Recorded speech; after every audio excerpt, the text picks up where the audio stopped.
what a pleasure to be here. Ryan said business casual, and I walk in a sport coat and tie, and I see you guys in the bar and in the patio, and here I snuck out the back real quickly, put it back in the car. As I'm putting it away, Billy Mays comes in his sport coat, his tie. Bill, get that damn thing off right now. Come back in with me. Really? Yeah, I said, it's not going to work. You can't, no one's got a tie on. He said, well, I'll leave my sport coat here, but I can't take my tie off, so I got a t-shirt under my dress shirt. So I want you to give Bill a big hand for his t-shirt under his dress shirt. How great to see Bill and David here, and just two good friends from so long. And I won no championships. Guys like Bill won a ton of them for me. And I'll mention briefly as I go on, but I hope you realize how lucky you are to have a gentleman like Ted Leland at the head of your department. He does it right. He lets you coach. He lets you play. Everything about Ted is incredible. The imprint he left at Stanford was something that will never, ever be surpassed. I'll tell you a little story. And one year we won, I think, national championships in 6 sports. Pretty incredible. And we started the next year, our first year meeting for all the coaches. Ted was addressing the coaches. He said, you know, guys, we had a great year last year. We really, really did. Those 6 championships, you would really be proud of that. But he says, but we were 2nd or 3rd in 6 other championships. He said, we got to learn to get those 2nd and 3rds up to add them on those 6. And I'm going, what? Are you crazy? 6 championships, won 6 sports. Anyway, that's the kind of guy he is. He's always looking forward, and what a pleasure to work for him. And Charlotte, Ryan, and assistant coaches, you guys know what I'm talking about. I had the pleasure of, I was a PE major at Stanford. They did away with that as soon as I graduated. But I wanted to teach, and so I started out teaching high school and did that for a couple of years. And then I taught JC for 4 years. One of my guys I coached against is with her in the audience. Nice to see you. I think he left. And then at Stanford from that time. So 44 years of coaching, and that's 44 years of teams. And every one of those teams has been different. One guy might leave 1 year, or 4 new guys come in another year, but every team was always a different challenge. And I found that extremely invigorating. It made my job just fascinating with all these individuals having the basic core of the team change. So I'd like to talk a little about what my ideal team might be like. Now, Ryan and Charlie, you shake your heads, this doesn't just happen, and it doesn't happen very often. But if I were to take a team and list the qualities of the kinds of people that'd be on that team, and that could be a family team, it could be a business team, it could be an athletic team, it would be these things, and I'm going to talk about them in this order. First of all, personality traits of the people on this team. The desire of this team, secondly, to improve and to get better. And then in doing that, not forgetting how important it is to balance everything you do. And those are the 3 points I want to talk and address tonight. This ideal team would be a team comprised of people who are energetic and they're up. They walk tall and they walk with a bounce as they walk down the street, hallway. They look you right in the eye and don't look away. They recognize the power of a smile and all the sunshine that spreads throughout the room. They get up in the morning, they see it raining outside, it's cold, they hop in the shower and they start singing zippity-doo-dah, zippity-hey. My, oh my, what a wonderful day. And that's the kind of people they are. They dream big. They take pride in how they appear, their grooming, their dress, their cleanliness. They're very positive people. Absolutely no complaints, no alibis, no procrastination. They let their racket speak if you wish. They just do it. This team values, is very proud of what it is, but it values and embraces humility. It values dignity and class, especially when it fails. Not always easy to do. And this team earns credibility, this family team, this business team, this athletic team. It earns the trust of each other. It lives by the golden rule. Do unto others as you would have them do unto you. It fosters respect and consideration for others. And this involves tolerance of individual differences. It embraces loyalty, the values of learning, and the opportunity to learn on the court and field, as well as off. This ideal team understands the importance of image. Sadly, in our world today, there's so many poor examples of this in government, in business, in finance, just in the States alone. And even in sport, drugs, performance-enhancing and recreational. In-your-face taunting. You win the point, you turn around, your opponent's walking back, pick up the ball, and you say, yeah! You read about cheating, stealing, abuse by coaches and the athletes every day in the paper. And not only competitors. I took my son to an Oakland Raider game one day, which is the wrong place to take a young kid. And we made it through the parking lot, sitting down at the game. This gentleman with his kid, about 8 years old, about the same year as my kid, same age. The ref obviously blew a play. And this guy's on his feet, boo, boo, you can't see, you can't throw the ref out.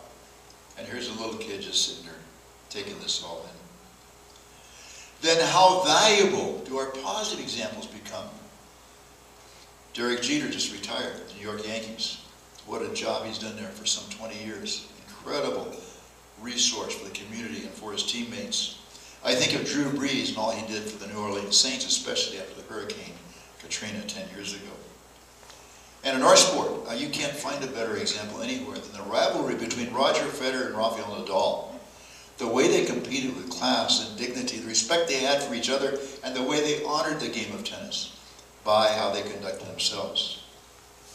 And this all begins with a pride in yourself and what you stand for. I think, you're going into a new facility, and it's easy when you have one that's a little bit old, and like we had when we started at Stanford, and you walk by a piece of paper, you walk by a ball can lid in the court. Don't do that anymore. Just pick it up, this trash can 10 feet away. Just take pride in your court. That's your living room. You spend more time there than you do anywhere else. Take pride in it. Don't swear in your living room.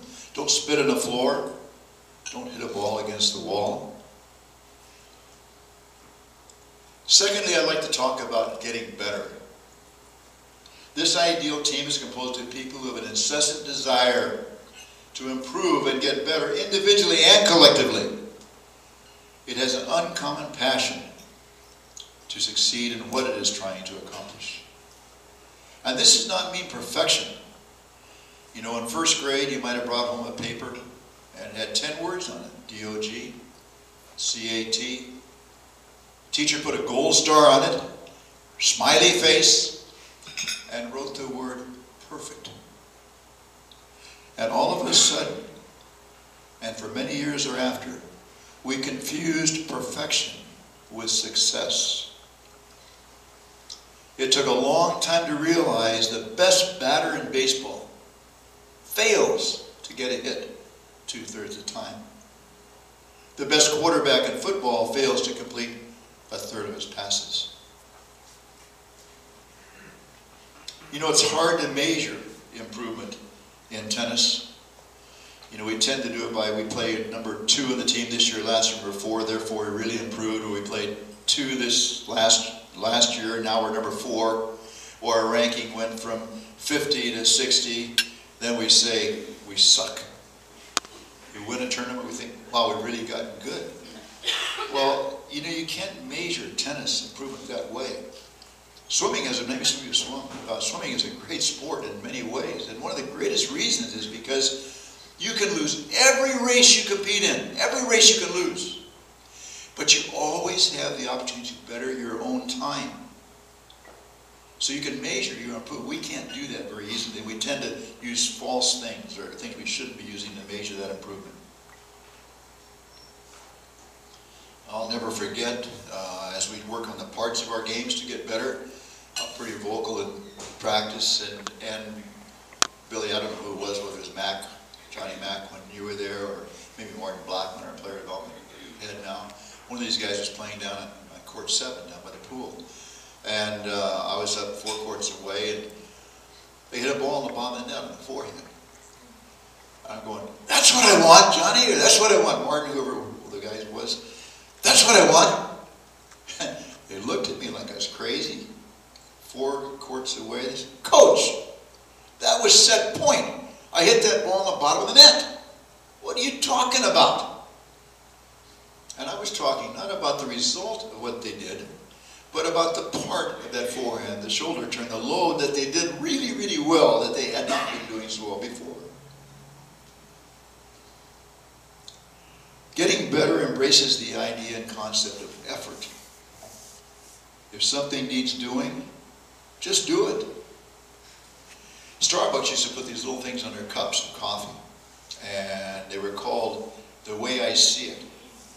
And this one was written, it's called Getting By, and it was written by a guy who wrote for the LA Times named Joel Stein. So I'm half awake at Starbucks having my latte, sitting there taking it easy, and I look at this little writing, and it said this. It said, heaven is totally overrated. It seems boring. Clouds, listening to people playing the harp. It should be somewhere you can't wait to go, like a luxury hotel. Maybe blue skies and soft music were enough to keep people in line in the 17th century, but heaven has to step it up a bit. They're basically getting by because they only have to be better than hell. This ideal team, as we talk about getting better, has a strong vision. It knows where it wants to go. It knows what it wants to accomplish. In life, with a family, with relationships, on the job, in academics, and in sport. Maybe some of you have heard of Helen Keller, blind person, couldn't see. And she said, I can't see, but I have great vision. Walt Disney said to his Imagineers, he said, if you can dream it, you can do it. For me, in spite of almost any overall success at Stanford, excuse me, let me rephrase that. When I came to Stanford, Stanford had won 1 national championship in the 1950s. That was in men's golf, and 1 in the 60s, that was men's swimming. And I always thought we could be pretty good in tennis. And when I was hired in the mid-60s, they said, well, what do you expect? What are you trying to do? And I said, my goal is to win the national championship. And Stanford's been really successful when Ted came in, and about that time in winning championships. But at that time, it hadn't been done. And people, I was laughed at, literally laughed at. And I think when you have a goal and a big dream, you also have to be a little tough-skinned and have a tremendous amount of patience. Tremendous amount of patience. Stanford had never been out of the top 10 in the country. SC and UCLA were the class of the world by themselves, completely by themselves. Everyone else was fighting for number 3. Not even close. But Stanford had never been out of the top 10. Usually around 5 or 6 or something like that nationally. My first year after I said, we're going to win a national championship, sure enough, we were 16th. My second year, we were 33rd. I didn't even know that many schools played tennis, for God's sake. And my third year, with a fairly weak schedule, we won 9 matches and lost 13. I had just missed out with a couple of key recruits I was recruiting. My top player didn't see any good players coming in the next year, so after his freshman year, he transferred. He was good, he transferred. And I just didn't know what was going to happen. But all that time, we were building a better base. Getting more kids who are more serious about what they're doing. If they're going to play tennis, they're going to put in the effort, they're going to be more serious about it. They're going to get better. This is them, not me. Brick by brick, step by step, the product was getting better. And finally, in my 7th year, we won a national championship. And I thought I'd died and gone to heaven. And I didn't care if we ever won one again. You know, the next year, with a couple of guys getting hurt right at the end of the year, not playing the national championship, we managed to win it again. I couldn't believe it. And then it just kind of things just started happening. But I think, you know, when you guys do reach a goal and you do achieve something, you have to realize how fleeting it really is. You work hard to get somewhere, and sometimes, you know, you don't realize how valuable that was. You know, you reach it and you think that's going to be the end of everything. There was a great song, some of you people my age here might remember, Peggy Lee sang it. It was called, Is That All There Is? Great song, kind of sad. Mats Wilander, #1 in the world. When he finally reached #1 after almost being there for 10 years, he finally reached #1 and didn't win a match for a year. And people kept saying, "Which one of the Mats?" And finally, he answered some of the questions in an interview, very revealing. He said, "You know, I got my goal. I reached #1. I'm satisfied. I don't know what's wrong with all of you. I feel pretty good about it." But once you get there, it's very, very hard to stay there. And I remember a quote I saw after Al Davis, Oakland Raiders. He was the coach of the Raiders. And when they won their first Super Bowl, and they had a press conference at the start of the next season. Media guy holds a hand up. "Yes, sir. Al, you won this thing last year. What's it going to take to win it again? What are you going to do?" And his answer was this. I think it's a very important lesson. He quoted from Alice in Wonderland. And he said, "The Red Queen told Alice you have to run as fast as you can to get somewhere. But once you get there, you have to run twice as fast to stay there." I'm very proud of the thing that Ted alluded to, because we were running fast all the time. I was running scared. I didn't want anyone to catch up. Never understand when you talk about trying to get better, you talk about vision, never underestimate what your players can do, what your teammates can do. I sold my team short, some individuals short in the past, and I'm very ashamed of that. I had a guy that I really stopped recruiting. He came into Stanford finally on his own. Started out, played his whole freshman year, about #10 in the team. And I thought at the time he'll be a good 2nd, 6th player. He'll never play for us. The end of his sophomore year, he finally, in the national championship, I put him at #6 on the lineup. Finally moved to the starting lineup for the last match or 2 of the season. And 2 years later,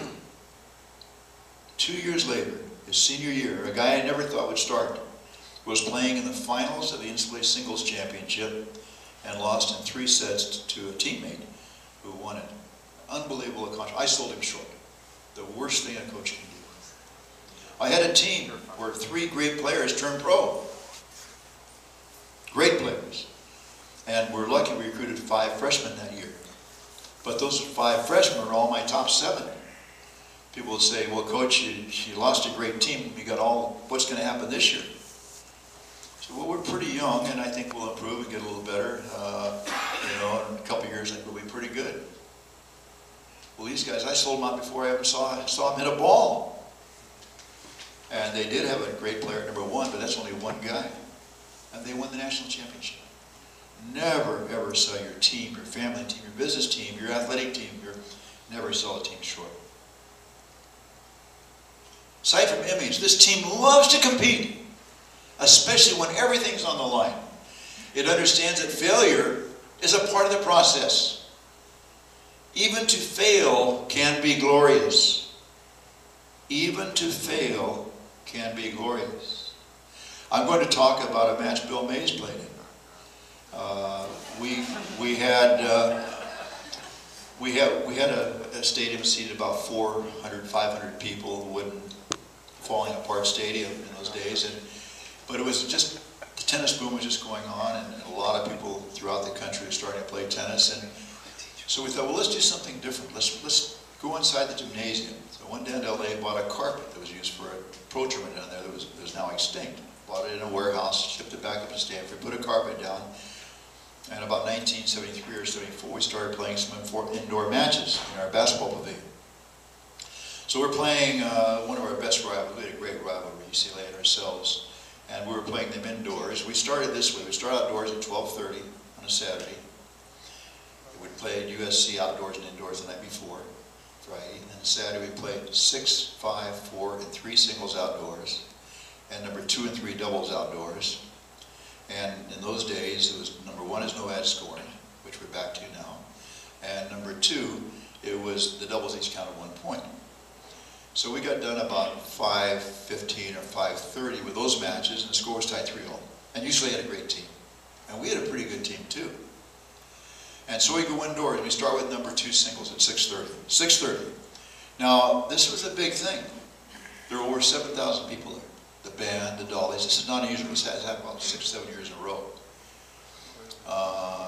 It was incredible atmosphere. Well, Billy Mays was so mad at me at moving from number 1 to number 2 that he went on and beat a guy who won the Australian Open, I think. Was it you play Brian? Yeah. Ended up winning a Grand Slam championship, top 10 in the world, top 10 in the world.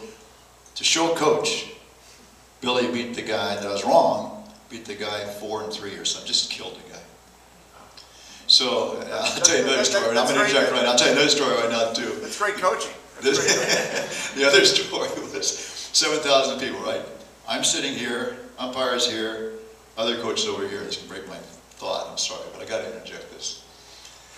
And the court's here, and all around us these 7,000 people. Billy was so pissed at me that he would walk around at the changeover the other side of the net and go back and bounce the ball serving. And here's UCLA, the coach's arm around his player with Brian nodding, smiling, everybody's happy. And that happened every changeover. You should have benched me. So anyway, we win that match. We're up 4-3 against a really good team. And then the guy I put at number 1 played a great match. And he lost like 6 in the third, something like that. So it's 4-all. And we go in the doubles. Now this is 1:45 in the morning, and nobody, there's 7,000 people have left this match. The atmosphere is electric. 4-all point in the third set, no ad scoring. 3-all, we're serving. First break of the set, UCLA breaks us. They're ahead 5-4, serving for the match. Set, match, and team match. 3-all point again. We break them for the first time in the set, 5-all. 5-all, 3-all point. We're serving. UCLA breaks us yet again. They're serving for the match again at 6-5. We're serving, or they're serving. Bring it up to 3-all again. 4-3-all game in the road. The place is just going crazy. All 4 players then at the net. UCLA puts the volley away. Quick volleys away, wins the match, and we all go like this. And I didn't sleep at all that night. UCLA wins the match 5-4. Didn't sleep at all that night. And sometime during the night it dawned to me, I realized that was really an incredible atmosphere, an incredible situation, and how lucky I realized finally I was to be a small part of it. One of the greatest matches in any dual match history, ever. Atmosphere, band, people, crowd, quality of tennis. Incredible fortunate I was. And I realized I shouldn't be dwelling on the fact we lost. And I tried to tell my players that the next day, Monday at practice, but I don't think they really heard me. But it can be glorious sometimes when you prepared well and worked hard. It can be glorious even to fail. You can't wait to bounce back and try again if that happens. You have to absolutely love the battle. You have to realize if there is no opponent, there is no game. We were talking rivals a few minutes ago, but realize Google is better because of Apple. Oracle is better because of SAP. Stanford is better because of Cal, and vice versa. This team also understands the importance of team and teamwork to reach a goal. And we're all part of a lot of teams. Our home team, our family team, our work team, our school team, athletic team, whatever. And how beautiful it is when everybody in that team is working to get better and to improve. Johnny Wooden, the late UCLA basketball coach, said, "Give me a player who makes a team great, not just a great player." And on a great team, everyone assumes responsibility to help make the team better.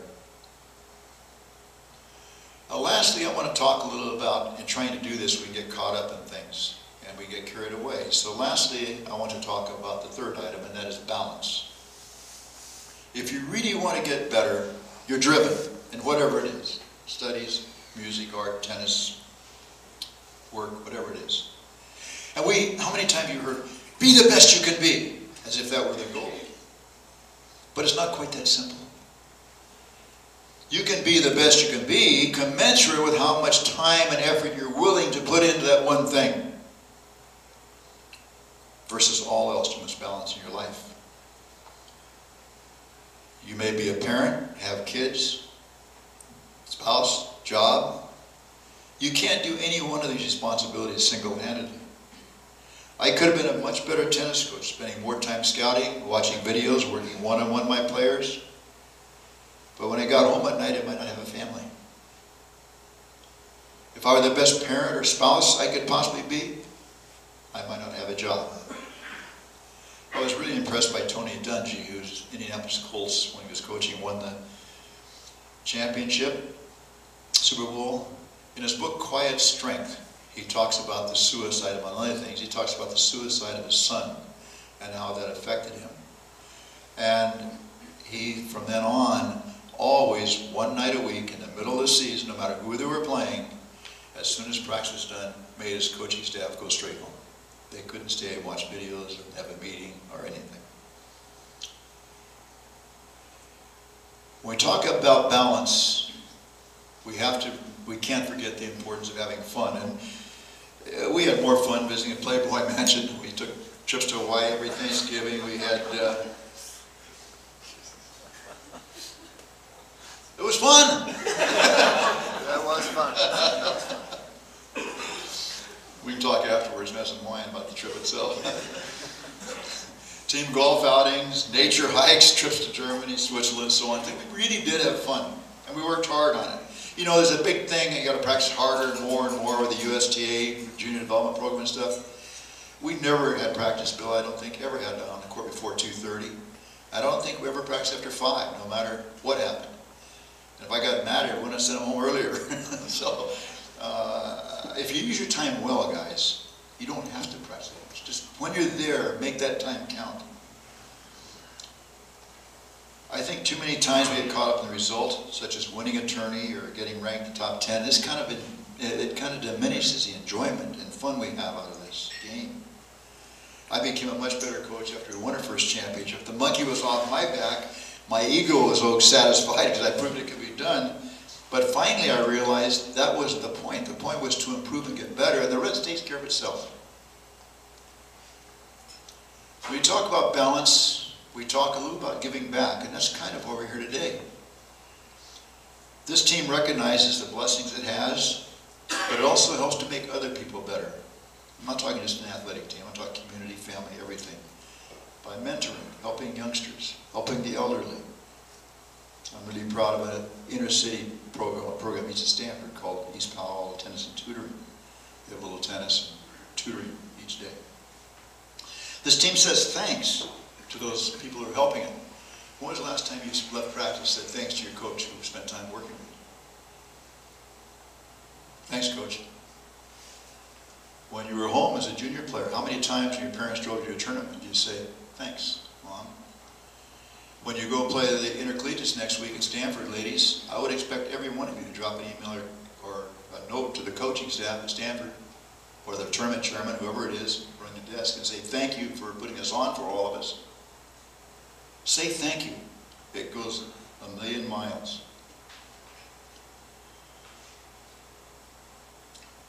Let's put this a little bit, giving back in another context. Some of you are in scholarship. Even if you're not, you're receiving equipment, coaching, you have your matches, your tournaments, your travel, weight training, conditioning, healthcare, so on. I would be very disappointed if there is anyone present tonight who does not, immediately upon graduation, if you're going to school for another year, but as soon as you start earning and taking a job, give back something to this great university, UOP, and the tennis program in particular. $10 a year, $100 a year, amount does not matter. And I'm talking about the coaches too. You all should be donors to the athletic department, athletic program. Eve Zimmerman, among many others in this room, have provided all of you guys the base of a great facility. This is what helped get us started. You all must step up to help bring this complete dream to reality. Your example as former players, your example makes other people in the community want to support the program as well. If you do it, other people will follow.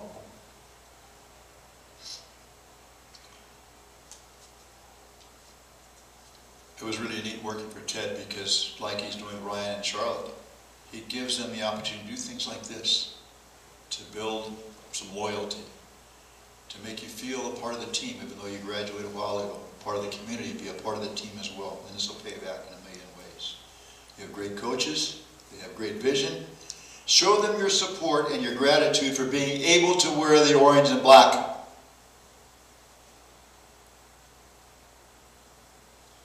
We've taught about several things I consider an ideal team, personality, the traits of such, the incessant desire to get better and to improve, and the importance of balancing, saying thank you and giving back as a part of it. But most importantly, in all that we do in the rest of our lives, including starting tonight and tomorrow, enjoy the process of trying to get better and becoming a part of this ideal team. I end with an essay that I read in Dear Abby. You remember her, she died a while ago, but she used to run a little column. And this one, about 40 years ago, was printed. It was reprinted a couple times. It's an important reminder to all of us because it talks about the journey itself. It's called The Station. There's a reprint of an article written by Robert Hastings for a publication called the Illinois Baptist. I'll share it with you now, and I hope it'll help keep all of your journeys ahead in the future. It goes as follows. Tucked away in our subconscious minds is an idyllic vision. We see ourselves on a long, long trip that spans the entire continent. We're traveling by passenger train. And out the windows we drink in the passing scene of cars on nearby highways, a children waving to us at a crossing, of cattle grazing on a different hillside, on a distant hillside, of smoke pouring from a power plant, of row upon row of corn and wheat, of flatland and valleys, of mountains and rolling hillsides, of city skylines and village halls, of biting winter, blazing summer, cavorting spring, and docile fall. But uppermost in our minds is the final destination.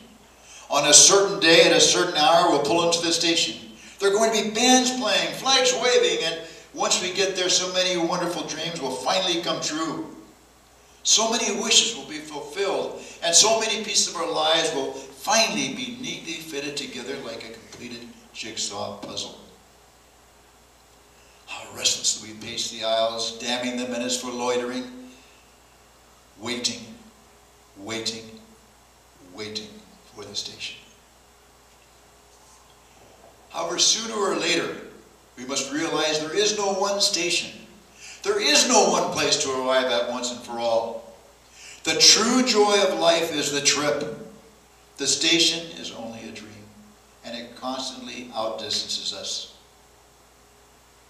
When we reach the station, that will be it, we cry. Translated, it means when I'm 18, that will be it. When I buy a new Mercedes, that will be it. When I put the last kid through college, that will be it. When I paid off the mortgage, that will be it. When I win a promotion, that will be it. And when I reach the age of retirement, that will be it, and I shall live happily ever after. But unfortunately, once we get it disappears. The station somehow hides itself at the end of an endless track. Relish the moment is a good motto, especially when coupled with Psalm 118, verse 24. This is the day which the Lord hath made. We'll rejoice and be glad in it. It isn't the burdens of today that drive men mad. Rather, it's regret over yesterday and a fear of tomorrow. Is that mine? And a fear of tomorrow. And regret and fear are are twin thieves who would rob us of today. So these last couple of sentences are my favorite. So stop pacing the aisles and counting the miles. Instead, climb more mountains. Eat more ice cream. Go barefoot oftener, like Vanderpool. Didn't have a pair of socks on. Swim more rivers. Watch more sunsets. Laugh more. Cry less. Because life must be lived as we go along. The station will come soon enough. Thank you.